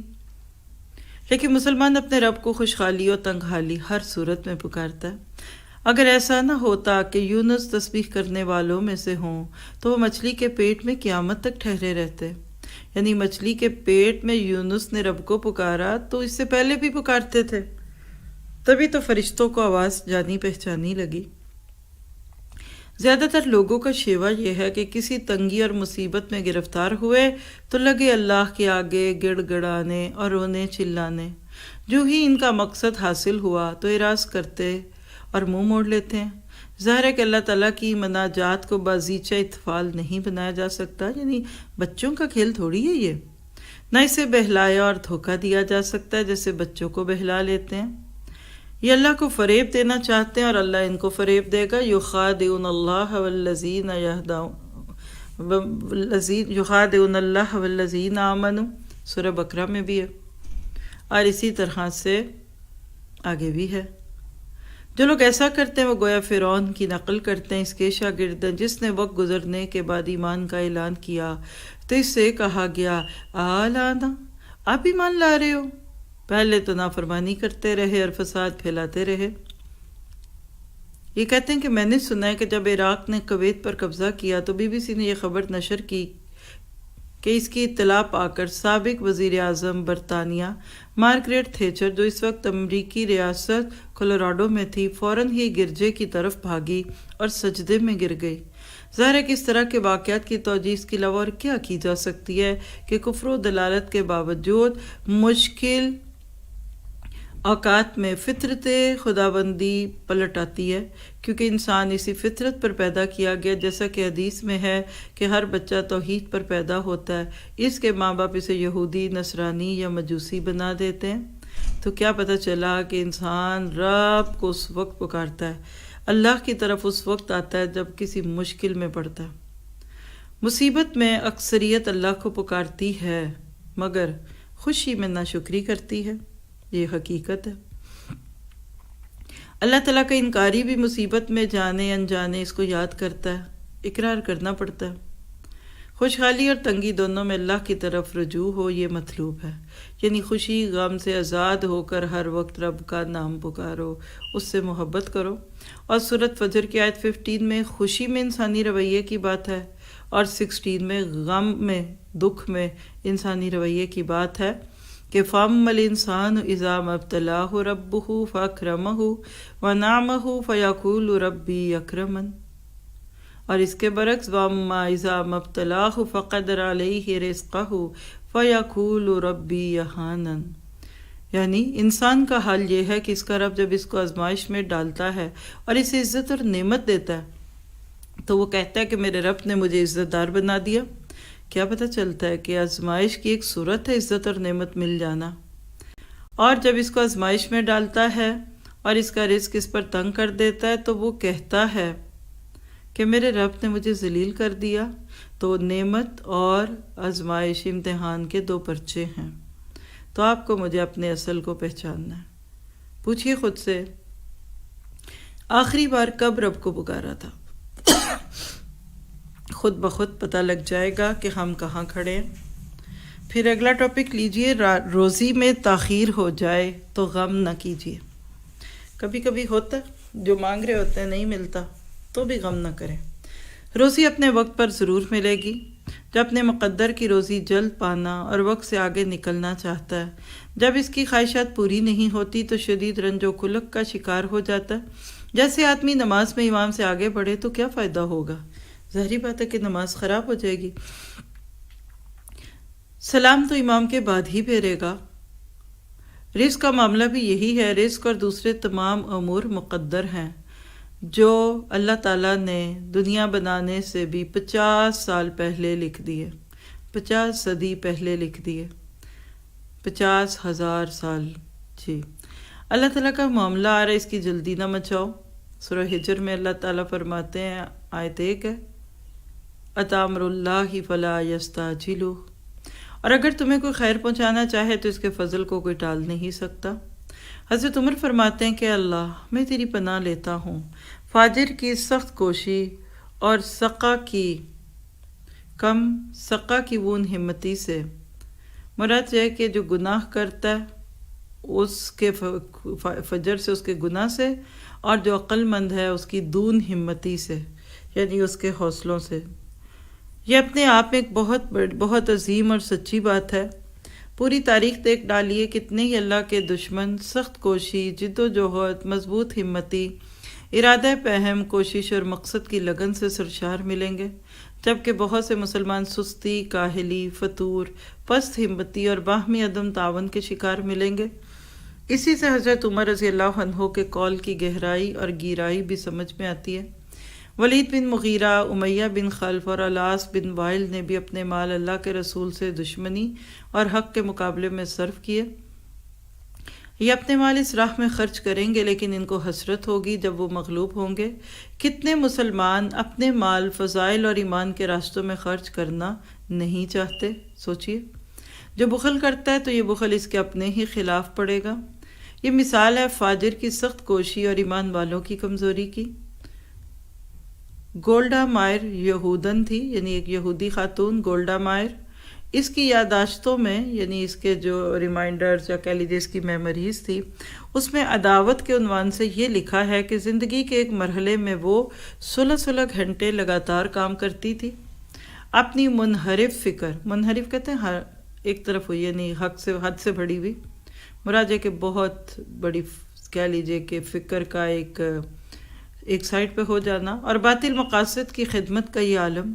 اسی کے ذریعے تو وہ بن گوریاں کے ساتھ مل کر یہودی ریاست قائم کرنے میں کامیاب ہو گئی۔ جو چاہے اس کی کتاب دیکھ لے، اس کے مقابل ہزارہ مسلمان 1 گھنٹہ بھی کام نہیں کرتے۔ سوچیے کہیں میں ان میں تو نہیں ہوں۔ 1 گھنٹے کے بعد میرا فوکس ختم ہو جاتا ہے، تھک جاتی ہوں، چاہے گھر کا کام کر رہی ہوں، بس اس کے بعد نہیں، اور یہ 1 گھنٹہ تو ہمیں بھی ہو گیا یہاں بیٹھے ہوئے، تھک کے ہوں گے۔ یاد رکھیے کام کرنے والے 16 گھنٹے کام کر کے بھی نہیں تھکتے، ہم آرام کر کے تھک جائیں پھر بھی آرام ہی کرتے ہیں۔ بس ان کا مشغلہ محبوب مشغلہ لہو و لعب، کھانا پینا، سونا اور وقت ضائع کرنا۔ اور اللہ کا یہ جملہ کیسا حالات حاضرہ پہ فٹ ہوتا ہے، ما لکم، تمہیں کیا ہو گیا؟ جب تم سے اللہ کے راستے میں نکلنے کو کہا جاتا ہے تو سستی کے مارے زمین سے چپکے جاتے ہو۔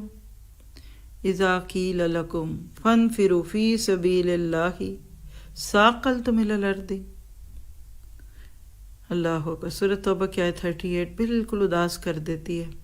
آج ہم مسلمان مجموعی طور پہ سست ہو گئے، اور کچھ کو تو یہ گھر میں بیٹھنا بہت ہی اچھا لگ رہا ہے کہ چلو اچھا ہے، اب گھر سے نکلتے وقت جو باتیں سننی پڑتی تھی وہ تو نہیں سنیں گے، اور گھر آتے ہی جو جھاڑ پڑتی تھی وہ تو نہیں سننی پڑے گی، اور سو آن۔ حضرت عمر رضی اللہ عنہ رات دن کام کرتے تھے، کم سوتے تھے۔ ان کے گھر والوں نے کہا آپ سوتے کیوں نہیں؟ ذرا جملہ سن لیجئے۔ فرمایا میں رات کو سوؤں گا تو میں ضائع ہو جاؤں گا، دن میں سو جاؤں تو رعایا ضائع ہوگی۔ جی، لیڈرز اور ذمہ داران کو راتوں کو بھی جاگنا پڑتا ہے، پھر کام ہوتے ہیں، اور دن میں اگر وہ سو جائیں گے تو پھر ان کا نصیب بھی سو جائے گا۔ یاد رکھیے جو دن میں زیادہ سوتا ہے نا اس کا نصیب بھی سو جاتا ہے۔ سورج کھڑا ہے اور آپ سوئے میں، کیا فائدہ اس کے آنے کا؟ آپ نے اٹھایا۔ قاتل یہودی مشے دایان کی یادداشتوں میں تلوار اور حکومت کے عنوان سے یہ ملتا ہے کہ ہر وقت چلتے پھرتے رہتے، آج ایک ملک میں کل دوسرے میں، آج اس شہر کل اس شہر میں، میٹنگ اور اجلاسوں میں شرکت کرتا، کانفرنسیں کرتا، سودے بازی اور معاہدات کرتا۔ اس نے رات دن ایک کر رکھے تھے، پھر اپنی ڈائری میں بھی لکھتا۔ کیا لکھتا ہے اپنی ڈائری میں؟ میں نے دل میں کہا ہائے افسوس، یعنی اس نے تو ڈائری لکھی، یہ اب رائٹر جو یہ اس کے بارے میں کہتے ہیں کہ ہائے افسوس یہ کتنی محنت کر رہے ہیں اور مسلمان کیسے عاجز و لاچار بنے ہوئے ہیں۔ وہ بھی فاجر کی جدوجہد اور سقا کی عاجزی و بے بسی کی ایک مثال ہے۔ اللہ اکبر۔ اور ہماری زیادہ بھاگ دوڑ اگر ہے بھی نا تو وہ روزی کمانے میں ہے، کسی بھی رنگ کی روزی ہو، چاہے وہ شاپنگ کے نام پہ بیگز بھر بھر کے لانے کی ہو۔ بیکار نکمے پن اور خالی رہنے سے حضرت عمر رضی اللہ عنہ کو اتنی نفرت تھی کہ مسجد میں آ کر پڑے ہوئے کچھ نوجوانوں کو وہاں سے نکال دیا اور پٹائی کی، اور فرمایا نکلو روزی تلاش کرو، آسمان سے سونا چاندی نہیں برسے گا۔ بیکاری اور نکمے پن کے ساتھ وسوسے، کدورت اور نفسیاتی امراض پیدا ہو جاتے ہیں۔ رنج و فکر سے عصبی نظام درہم برہم ہو جاتا ہے، عمل، نشاط اور چستی سے خوشی و سرور ملتا ہے اور مسرت حاصل ہوتی ہے۔ زندگی میں ہر آدمی اپنا کردار ادا کرنے لگے تو ہمارے رنج و فکر، حزن و ملال اور عقلی عصبی یعنی مسلز کہہ لیجئے اور نفسیاتی بیماریاں سب ختم ہو جائیں، کارخانے قائم ہوں، ورک شاپس چلیں، دعوتی، امدادی اور رفاہی کام کرنے والی سوسائٹیاں قائم ہوں، کیمپ لگائے جائیں اور ادبی مراکز نیز علمی تربیت گاہیں اور اجلاس انعقاد پذیر ہوں، کیونکہ قرآن کیا کہتا ہے اعملوا، کہہ دو ان کو کہ عمل کرو، اور کیا کہا فانتشروا فی الارض، زمین میں پھیل جاؤ، اور کیا کہا ففروا، کہیں کا فاستبقوا الخیرات، آگے بڑھو، مقابلہ کرو۔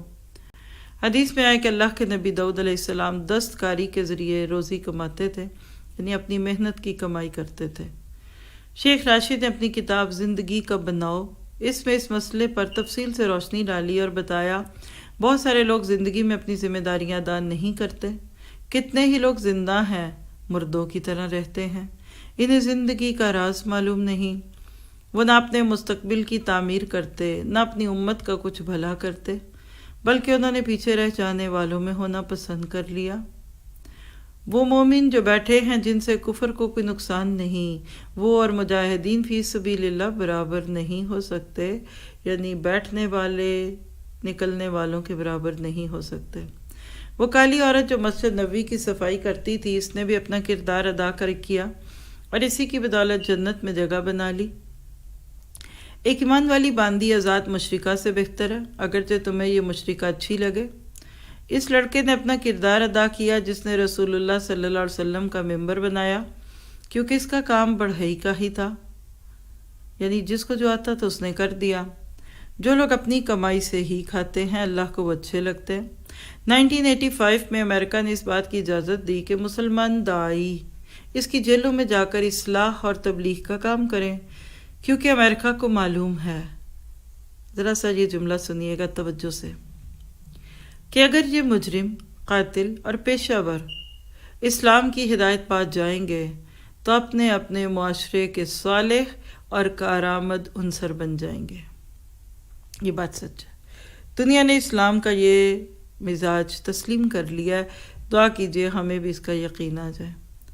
کیا اس کے کوئی برابر ہے جو مردہ تھا پھر ہم نے اسے زندہ کر دیا، اسے نور عنایت کیا، جس کے ذریعے وہ کارگاہ حیات میں کام سے لگا ہوا ہے؟ اللہ کا سوال ہے۔ سورۃ الانعام میں حادثات کے وقت اپنے آپ پر قابو رکھنے اور معاملات کو سنبھالنے کے تعلق سے دو بڑی مفید اور نفع بخش دعائیں حدیث میں آتی ہیں۔ حدیث علی ہے جس کو مسلم نے روایت کیا، رسول اللہ صلی اللہ علیہ وسلم نے فرمایا یہ کہا کرو، اللہم اہدنی وسددنی، اے اللہ مجھے راستہ دکھا اور صحیح رہنمائی کر۔ دوسری دعا ابو داؤد کی روایت کردہ حدیث میں ہے، اللہم الہمنی رشدی وقنی شر نفسی، کہ اللہ مجھے اپنی طرف سے بھلائی دے اور مجھے میرے نفس کی شرارت سے بچا۔ شاعر کا کہنا ہے کہ اگر اللہ بندے کی مدد نہ کرے تو بندے کا اپنا اجتہاد غلط ثابت ہوتا ہے۔ زندگی سے لگاؤ، بقا کی آرزو، ہمیشہ رہنے کی تمنا اور موت سے ڈر، وہ چیزیں ہیں جن سے زندگی میں کدورت، سینے میں تنگی اور رنج و ملال، بے خوابی، قلق اور اضطراب جیسی بیماریاں پیدا ہوتی ہیں۔ یہودیوں کے دنیاوی زندگی سے پیار پر اللہ نے ان کی ملامت کی اور فرمایا انہیں تم زندگی کا سب سے زیادہ حریص پاؤ گے، مشرکین سے بھی زیادہ۔ احرص الناس علی حیات، سورہ بقرہ آیت 96 میں آتا ہے، اور ان کا ہر آدمی چاہتا ہے کہ کاش اسے 1000 سال کی زندگی مل جائے، حالانکہ کتنی ہی دراز زندگی ہو، عذاب سے تو پھر بھی نہ بچ سکتے۔ جو کچھ کر رہے ہیں اللہ تعالیٰ سب کچھ جانتا ہے۔ آیت کریمہ میں حیاتن کو نکیرہ استعمال کیا گیا، یعنی اس کو کامن ناؤن کے طور پر استعمال کیا گیا۔ مطلب یہ کہ معمولی سی زندگی بھی چاہے چوپائیں اور جانوروں کی ہو، وہ بھی ان کو بڑی پیاری ہے۔ اسی طرح الفسنہ کہہ کر کچھ اور بھی اس کی بات کی گئی، جس کی وجہ یہ کہ یہودی ایک دوسرے سے ملتے تو سلام یوں کرتے کہ تم 1000 سال جیو، اور ہمارے کلچر میں کیا کہتے، جیو تم ہزاروں سال اور ہر سال کے دن ہو 1000، یعنی 365 کی بجائے سال 1000 دنوں کا ہو جائے اور تم ایسے ہزاروں سال جیو، مراد ہے کہ جینے کی رغبت ہے۔ اسی کا ذکر اللہ تعالیٰ نے فرمایا کہ یہ بہت لمبی عمر چاہتے ہیں، اچھا اگر ان میں 1000 سال بھی مل جائیں تو پھر کیا ہوگا؟ انجام تو وہی آگ ہے، دوزخ۔ آخرت کا عذاب شدید ہوگا، وہاں کوئی اس کے کام نہ آ سکے گا، یعنی جنہوں نے اللہ کو راضی نہ کیا، اس کے بندوں کو ستایا، پھر اس کا اچھا انجام تو ہے نہیں، جتنا جینا اور جی لے اور جی لے اور جی لے۔ عام عربوں میں ایک جملہ یہ رائج ہے کہ لا ہم واللہ یدع، یعنی آسمان میں اللہ تعالیٰ موجود ہے جو دعا سنتا ہے، پھر رنج و ملال کیوں کرتے ہو؟ لا ہما، لا ہما، ڈونٹ وری، کوئی غم نہیں، کوئی ہم نہیں، واللہ، وہ اللہ ہے نا جس کو یدا تم پکارتے ہو، مطلب یہ کہ تم اپنا معاملہ اس کے حوالے کرو گے تو اسے حل کر دے گا وہ۔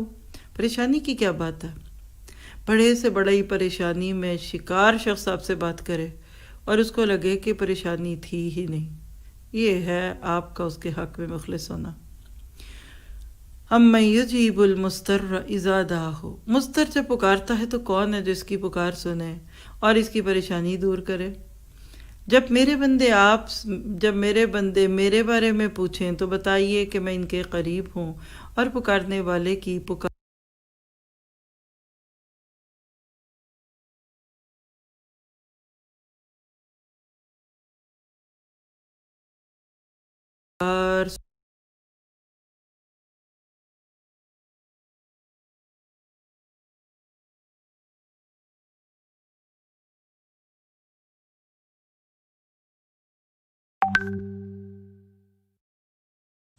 راضی تھا، اور اس کے بعد بھی جو ملا اس پہ بھی راضی، جو نہیں ملا اس پہ بھی راضی۔ تو پھر کیا سیکھا کہ روزی میں تاخیر ہو جائے تو غم نہ کیجیے۔ کیوں؟ وجہ پہلی بات ہے کہ روزی مقرر ہے لیکن وقت پر ملے گی تو جلدی نہیں کرنی، اور اس کا معاملہ اللہ کے سپرد ہے، 50,000 سال پہلے سے لکھ دیا گیا دنیا بننے کے۔ پھر روزی اور اس کے بارے میں بے صبرا نہیں ہونا۔ سورۃ نحل، میں نے ہجر بول دیا تھا ادھر، سورۃ نحل کی آیت ہے کہ اس کو ریپلیس کر دے، اتی امر اللہ فلا تستعجلوا، اللہ کا معاملہ آ رہا ہے اس کی جلدی مت مچاؤ۔ اور سورہ یونس 107، اور اگر وہ تمہیں خیر پہنچانا چاہتا ہے تو اس کے فضل کو کوئی ٹال نہیں سکتا۔ کتنا سینہ ٹھنڈا ہوتا ہے، دل کتنا مطمئن ہوتا ہے اس کے بعد، فکر کی تو کوئی بات ہی نہیں ہے۔ ڈونٹ وری، اللہ تمہیں کافی ہوگا۔ حضرت عمر کا عمل ہم نے دیکھا کہ رات کو بھی کام کرتے تو دن کو بھی کام، ان کو بیکاری اور نکمے پن اور خالی رہنے سے نفرت تھی۔ ساتھ ساتھ ہم اپنے آپ کو بھی پوائنٹس دیتے رہیں، ہم کافی حد تک خود کو جانتے ہیں۔ یہ نہیں ہو سکتا کہ ہم اتنے بھولے ہوں کہ ہمیں اپنے بارے میں کچھ معلوم ہی نہ ہو۔ پھر اسی طرح سے آپ دیکھیے کہ حضرت عمر کا یہ قول کہ رات کو سوؤں گا تو خود ضائع ہو جاؤں گا، دن کو سوؤں گا تو رعایا ضائع ہوگی، یہ ایک بڑے اچھے ذمہ دار صاحب عہدہ شخص کا سلوگن ہونا چاہیے۔ اور دعا کیا تھی کہ اللہ میں تیری پناہ لیتا ہوں فاجر کی سخت کوشی سے اور سکا کی دون ہمتی سے، یعنی جو گناہوں میں بہت محنت کر رہا ہے اس سے بھی تیری پناہ، اور جو ہے سکا لیکن ہمت چھوڑے بیٹھا ہے اس سے بھی، یعنی لوگ گناہ پھیلانے میں محنتیں کریں اور جن کے پاس سقا علم ہو یا سچا دین ہو وہ ہمتیں چھوڑ کے بیٹھے ہوں، سنمے بنے، کانسرٹس ہوں، گناہ کی یادگاریں قائم ہوں، میچز ہوں، کھیل کھلواڑے ہوں دن بدن، اور دین کا کام کدھر ہے؟ ادھر کتنے ادارے دین کے نام پر، کتنی جگہ ہیں اس شہر اس ملک میں اسلام کو پھیلانے کی۔ خود پتہ لگ جائے گا کہ ہم سو رہے ہیں یا ہم دون ہمت ہیں یا ہم سخت کوش ہیں۔ جس چیز میں محنت کرتا ہے انسان اللہ اسی میں آگے لے جاتا ہے اس کو، چاہے وہ اچھا کام کرے یا برا کرے۔ نصیحت کیا ہے پھر اس میں کہ ہمیں بھی آرام چھوڑ کر محنت کرنی پڑے گی، یہ آج کے مسلمان کو نصیحت ہے، اور اللہ ہمیں آرام کوش نہ کرے، سہل پسند نہ کرے۔ پتہ نہیں زندگی کتنی رہ گئی، کریں کیا؟ اپنی زندگی کو ضائع ہونے سے بچائیں۔ آپ دیکھیں کہ زندگی سے لگاؤ زندگی میں کدورت کا باعث بنتا ہے۔ بقا کی آرزو ہے آپ کو، بزدلی اور مایوسی ملے گی ان پہ۔ ہمیشہ رہنے کی آرزو ہے، سینے میں گھٹن اور تنگی آئے گی۔ موت سے ڈرتے ہیں تو رنج و قلق اور ملال ملے گا۔ مستقبل کا خوف ہے تو بے خوابی اور اضطراب ملے گا۔ حضرت علی کی روایت جو ہم نے سنی کہ اللہم اہدنی وسددنی، یہ دعا مانگا کریں کہ اللہ مجھے راستہ دکھا اور رہنمائی فرما۔ ہر معاملے میں مانگا کریں اللہم اہدنی وسددنی۔ بعض اب اچھے اچھے کاموں میں بھی اللہ سے گائیڈ لائن لینی پڑتی ہے کہ اللہ یہ میرے لیے ہے بھی کہ نہیں، اس کام کو کر کے میں مقصد سے دور ہو رہی ہوں یا مقصد سے قریب ہو رہی ہوں، یہ رہنمائی کی دعا۔ اور اللہم الہمنی رشدی واعذنی من شر نفسی، ابو داؤد میں یہ دعا جو موجود ہے کہ اللہ مجھے رشد الہام کر دے اور مجھے نفس سے بچنے کے لیے اپنی پناہ عطا فرما، یہ بھی مانگا کریں، بہت کام لے گا اللہ آپ سے۔ اور اگر آپ کو خود نہیں پتا کہ آپ کو کرنا کیا ہے تو پھر آپ تو پہاڑ بنتے جائیں گے، لیکن وزن کم ہی ہوتا ہے ایسی چیزوں کا۔ اللہ کے نبی نے فرمایا، جابر بن عبداللہ کی روایت ہے کہ لوگوں اللہ سے ڈرو اور دنیا طلبی میں اعتدال کا راستہ اختیار کرو، اس لیے کہ کوئی اس وقت تک نہیں مرے گا جب تک اپنی روزی پوری نہ کر لے، گو اس میں تاخیر ہو، پس اللہ سے ڈرو اور روزی کی طلب میں اعتدال کا راستہ اختیار کرو، صرف وہی لو جو حلال ہو اور جو حرام ہو اسے چھوڑ دو۔ ابن ماجہ کی یہ روایت 2144۔ تو پھر ہم نے تو یہ سیکھ لیا، دعا کیجئے کہ ہمیں رہنمائی مل جائے۔ کتنے ہی لوگ ہیں جو بغیر رہنمائی کے جی رہے ہیں اور زندگی سے ایسے ضائع ہو کے جا رہے ہیں، اپنی زندگی کو بالکل پیچھے ڈال رہے ہیں۔ اللہ تعالیٰ آپ کو مجھے اپنے آپ سے بہترین کام لینے والا بنائے، کیونکہ جب تک آپ اور میں اپنا حساب نہیں کریں گے دوسرا شخص کبھی ہمارا حساب نہیں کر سکتا۔ اور مت کسی کو وجہ بنائیے کہ وہ آپ کو کچھ کہے اور آپ سنیں، خود سے پوچھئے اور خود سے کہیے۔ پھر اگلا ٹاپک ہے، یہ لمحے زندگی میں بار بار نہیں آیا کرتے۔ سوچئے کبھی یہ جملہ بولا، بس اسی کو ذہن میں لے آئیے۔ شیخ علی طنطاوی کی یادداشتوں میں ان کی زندگی کے 2 خاص واقعات ملتے ہیں۔ یاد رکھیے کہ عرب دنیا کے ایک بہت بڑے استاد ہیں۔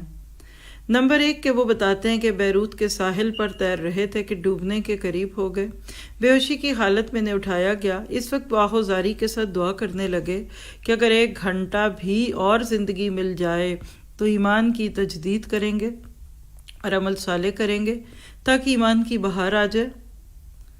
زندگی اگر آپ کے ساتھ بھی ایسے ہی بے وفائی کرنے لگے تو شاید ہم بھی یہی کریں کہ لولا اخرتنی الی اجل قریب، کوئی بھی کام ہو کیا لاسٹ مومنٹ پہ یہی نہیں خواہش ہو رہی ہوتی کہ 1 گھنٹہ اور مل جائے، اللہ کرے گھڑی نے غلط بتایا ہو، اللہ کرے ایئرپورٹ پہ پہنچ جائیں، ہائے اللہ کرے فلاں جگہ وقت پہ پہنچ جائیں۔ تو بالکل آخری لمحوں کی قدر اس وقت آتی ہے جب ہاتھ سے وقت نکل رہا ہوتا ہے۔ دوسرا واقعہ یہ ہے کہ شام سے قافلے کے ساتھ حج کے لیے روانہ ہوئے، ابھی صحرائے تبوک میں ہی پہنچے تھے کہ لوگ راستہ بھول گئے۔ 3 دن ہو گئے، کھانے پینے کا سامان ختم ہو گیا، موت سامنے دکھائی دینے لگی۔ طنطاوی اٹھے اور لوگوں کو الوداعی خطبہ دیا، توحید سے لبریز، حرارت سے سرشار، خود بھی روئے اور دوسروں کو بھی رلایا۔ یہ احساس ہوا کہ ایمان میں بلندی آ گئی ہے، اب اللہ کے علاوہ کوئی اور معین مددگار نہیں ہے، اسی سے سوال کرتے ہیں جو آسمان میں ہے اور جو زمین میں ہے، اور ہر روز وہ ایک نئی شان ہوتی ہے۔ سورۃ الرحمن میں آپ پڑھتے ہیں کل یوم ہوا فی شان۔ اللہ تعالیٰ فرماتے ہیں کتنے ہی نبی گزرے جن کے ساتھ بہت سے صالحین دشمنوں سے لڑے ہیں، وہ نہ کمزور پڑے نہ انہوں نے عاجزی دکھائی، اللہ کے راستے میں جو پیش آیا اس پر صبر کیا، اور اللہ تعالیٰ صبر کرنے والوں کو چاہتا ہے۔ سورہ آل عمران 146 اور اس کے آگے کی آیتیں۔ تو کیا پتہ چلا کہ اللہ کو وہ قوی ایمان والے پسند ہیں جو اس کے دشمنوں کو صبر و استقلال سے چیلنج دیتے ہیں، نہ کمزور پڑتے ہیں، نہ ان پر مایوسی طاری ہوتی ہے، نہ ان کے اعضاء شل ہوتے ہیں، نہ ذلت، ضعف اور ناکامی کا احساس طاری ہوتا ہے، بلکہ ڈٹ جاتے ہیں، جدوجہد جاری رکھتے ہیں اور محاذ پر جمتے ہیں۔ یہ اللہ اور رسول پر ایمان کا تقاضا ہے، قوی مومن کمزور مومن سے بہتر ہے، خیر دونوں میں ہے۔ حضرت ابو بکر صدیق کی انگلی فی سبیل اللہ زخمی ہو گئی تو فرمایا تو انگلی ہی تو ہے جو خون آلود ہو گئی، اور جو کچھ تجھے تکلیف ہوئی وہ اللہ کے راستے میں ہوئی۔ یعنی خوش ہو رہے ہیں، اپنی انگلی کو مبارک دے رہے ہیں کہ تو میرے سے پہلے جنت میں پہنچ گئی۔ غار کے منہ پر بھی ابو بکر صدیق نے اپنی انگلی رکھ دی تھی تاکہ اس کے کیڑوں سے رسول اللہ صلی اللہ علیہ وسلم کی حفاظت کریں۔ بچھو نے ڈنگ مار دیا، رسول اللہ صلی اللہ علیہ وسلم نے ان پر دم فرمایا تو وہ ٹھیک ہو گئی۔ اندرا سے کسی نے پوچھا تمہاری شجاعت اور لوگوں پر غالب آ جانے کا راز کیا ہے؟ کہا ابھی معلوم ہو جائے گا، اپنی انگلی میرے منہ میں رکھو اور میری اپنے منہ میں۔ اس نے ایسا ہی کیا، پھر دونوں نے ایک دوسرے کی انگلی میں دانت سے کاٹ لیا۔